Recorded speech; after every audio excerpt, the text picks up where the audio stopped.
बिस्मिल्लाहिर्रहमानिर्रहीम। अस्सलाम वालेकुम नाज़रीन, मैं हूं साकिब बशीर। बात करेंगे आज ऑडियो लीक्स केस से मुतल्लिक जो इस्लामाबाद हाई कोर्ट के जस्टिस बाबर सत्तार ने ये समाअत की है। इस केस में साबिक चीफ जस्टिस साकिब निसार के बेटे उनकी जानिब से एक दरख्वास्त ज़ेर इल्तिवा है। बुशरा बीबी की दरख्वास्त ज़ेर इल्तिवा है। साबिक चीफ जस्टिस साकिब निसार की एक ऑडियो आई थी जिसमें वो पीटीआई के किसी एमपीए के उम्मीदवार से कोई पैसों के लेन देन की वो बात कर रहे हैं मुबैना तौर पर। तो उस पर जो पार्लिमानी कमेटी थी उसने उनको नोटिस किया, फिर उन्होंने जो समन था उसको चैलेंज किया, इस्लामाबाद हाई कोर्ट ने सस्पेंड कर दिया।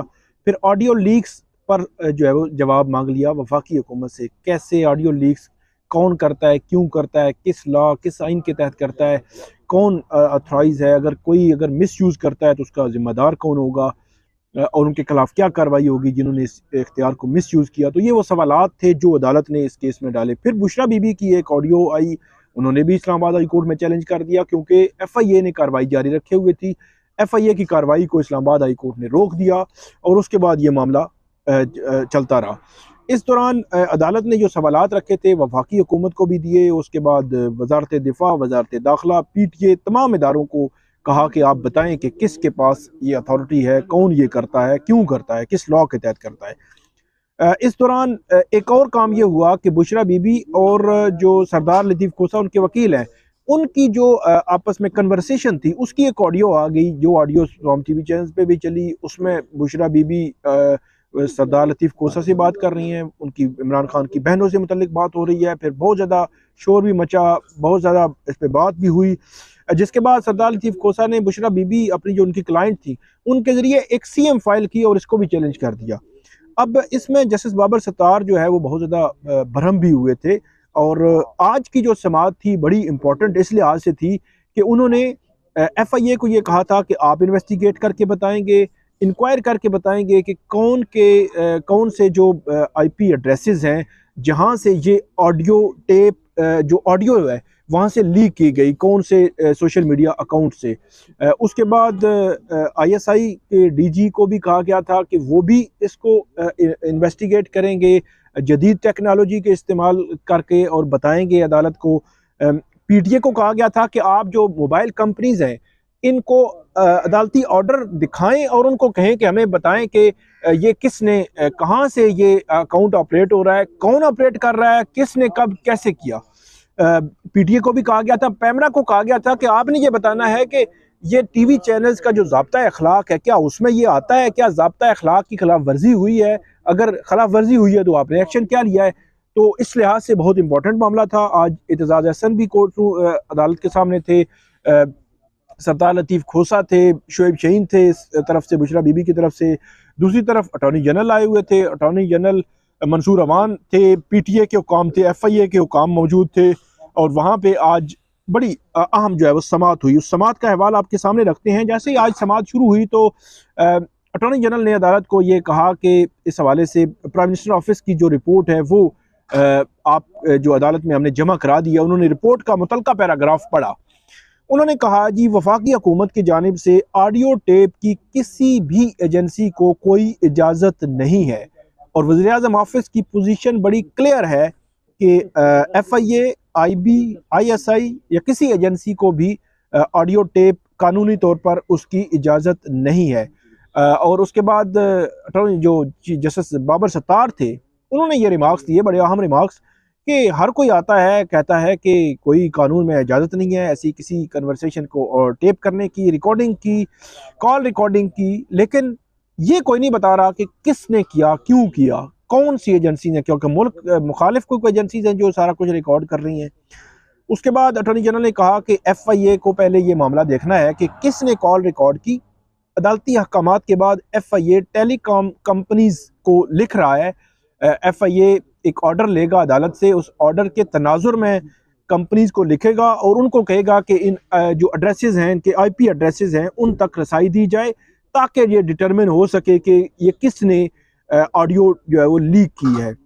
उसके बाद अटॉर्नी जनरल ने यह भी कहा कि अगर कोई हुकूमती एजेंसी ये रिकॉर्डिंग्स कर रही है तो वो गैर कानूनी तरीके से कर रही है। तो इस इट मीन के जो वफाकी हुकूमत है उसने मुकम्मल तौर पर डिस्टेंस कर लिया है इस पूरी ऑडियो टेप मामले पे, ऑडियो लीक्स मामले पे, और ये कहा है कि इनको कोई कानूनी बैक नहीं है। उसके बाद अटॉर्नी जनरल ने जो FIA का भी बता दिया, वफाकी हुकूमत का भी बता दिया। उसके बाद उन्होंने ISI के हवाले से अदालत ने पूछा तो उन्होंने बताया कि ISI की रिपोर्ट के मुताबिक सोशल मीडिया प्लेटफॉर्म्स से रिपोर्ट लेना पड़ेगी और तभी जो तहकीकात हैं इस मामले में आगे बढ़ सकती हैं कि ऑडियो जो लीक हुई है इसका फेट क्या है इस हवाले से। और इस पर जस्टिस बाबर सत्तार ने दोबारा पूछा कि आप ये कह रहे हैं कि ISI ये कह रही है कि ऑडियो कहाँ से लीक हुई, इसके सोर्स का पता हम नहीं लगा सकते। उसके बाद अदालत ने पूछा कि ISI ने वजारत दिफा के ज़रिए क्यों रिपोर्ट फाइल की, तो अटॉर्नी जनरल ने कहा कि उनको वजारत दिफा नहीं बल्कि वज़ीर-ए-आज़म ऑफिस के ज़रिए रिपोर्ट जो है वो फाइल करनी चाहिए थी। उसके बाद अदालत ने पैमरा के हुकाम पर रोस्टरम को बुला लिया। अब पैमरा ने भी कहा कि प्राइवेट ऑडियो लीक की को TV चैनल्स नशर नहीं कर सकते। पैमरा इस हवाले से अदालत ने पूछा पैमरा ने इस हवाले से क्या एक्शन ले रहा है, तो पैमरा के वकील ने कहा कि हमने कहा था, जो एक डायरेक्टिव जारी किया था और TV चैनल्स को कि इस किस्म की ऑडियो लीक्स नशर नहीं करेंगे। उन्होंने कहा कि हमने ये मामला काउंसिल ऑफ कंप्लेंट को भेजा है, वो फैसला करेंगे, क्योंकि डायरेक्ट हम किसी पर अब जो है वो फौरी तौर पर ये एक्शन नहीं ले सकते। ये मामला कोई भी इस तरह की चीज़ आती है तो वो काउंसिल ऑफ कंप्लेंट के पास जाती है।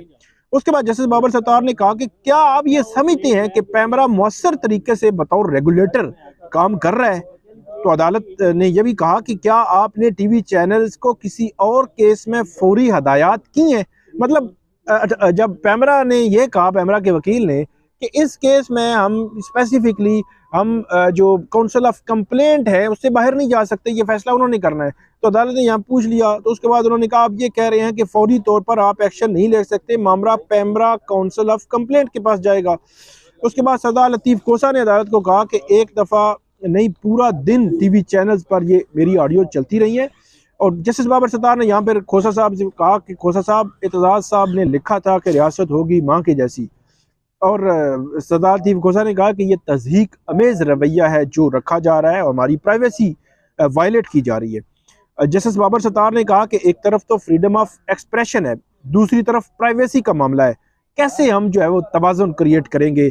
और उन्होंने पूछा एतजाज साहब आप बताएं इस केस को कैसे आगे बढ़ाया जाए, रियासत की जिम्मेदारी है कि वो इसको यकीनी बनाए। उसके बाद एतजाज ने कहा कि सेल्फ रेगुलेशंस होनी चाहिए, लेकिन यहाँ तो आइन पर अमल नहीं किया जाता। आइन ने 90 दिन इलेक्शन का कहा, अमल नहीं हुआ। उसके बाद जस्टिस बाबर सत्तार ने मुस्कुराते हुए कहा कि अब हम किसी और तरफ निकल जाएंगे, वापस आते हैं।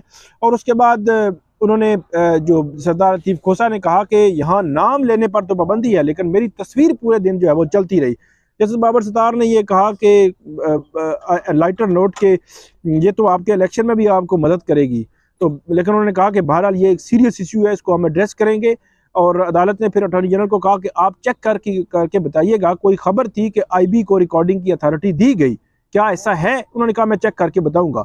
उसके बाद अदालत ने DG जो पैमरा थे उनको, DG PTA थे, उनको कहा कि आइंदा समात पर आप तफसीली रिपोर्ट जमा कराएंगे। PTA को कहा, और अदालत ने अहम रिमार्क्स ये तमाशा बनाना चाहते हैं तो बना लें, अब वफाकी हुकूमत पर है कि वो कैसे इस केस को आगे चलाना चाहते हैं।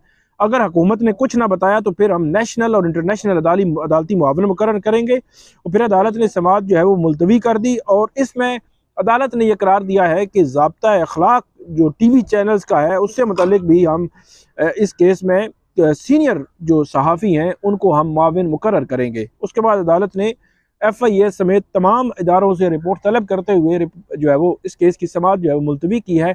अब आइंदा समात पर फर्दर अब प्रोसीड होगा ये मामला ऑडियो लीक्स, और ये कहाँ तक पहुँचता है ये पता चलेगा। तो ये थी आज की हमारी वीडियो, उम्मीद है आपको पसंद आएगी। इस पर फीडबैक जरूर दीजिएगा। अल्लाह हाफिज़।